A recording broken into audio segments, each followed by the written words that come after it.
ब्रियासिटी में सिंधी अदबी संगत शाख ब्रियासिटी के उहदेदारनि पारां शहीद सहाफ़ी जॉन मोहम्मद मेहर पीराणी हवेली में बेदर्दी से क़त्ल थियल मासूम न्याणी फातिमा फरोड़ो के कातिलनि की गिरफ़्तारी और मासूम न्याणी प्रिया कुमारी की बाजियाबी और नाहक कैद बणियल प्रोफेसर नौतन लाल की आज़ादी लाइ शाइरनि अदीबनि लेखक और सहाफ़ियुनि सिविल सोसाइटी और सानिया वंदन राणा शेर मोहम्मद साजिद अली चन्ना राणा अब्दुल सत्तार नदीम अली मंगी निसार लहराणी रफ़ीक उमराणी अल्ताफ़ सियाल अमीन की अगवानी में हथर में प्ले कार्ड खड़ी प्रेस क्लब आडो सख्त एहतजाज मुज़ाहिरो किया वियो। इन मौके ते मुज़ाहिरीन निगरान वफ़ाक़ी हुकूमत सिंध निगरान हुकूमत और आला इख्तियारिन का पुरज़ोर मुतालबो कंदे घुर कई त शहीद कलमकार जॉन मोहम्मद मेहर मासूम न्याणी फातिमा फरोड़ो के कातिलनि खे गिरफ़्तार करे संदन वारसनि खे इंसाफ़ ॾियारियो वञे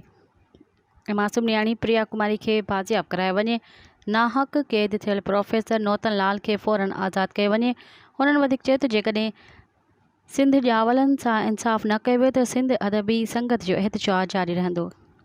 मज़ीद ख़बरनि ऐं तफ़सीलात लाइ विज़िट कयो असांजी वेबसाइट www.awamiNewsHD.com ऐं ॾिसंदा रहो अवामी न्यूज़ HD।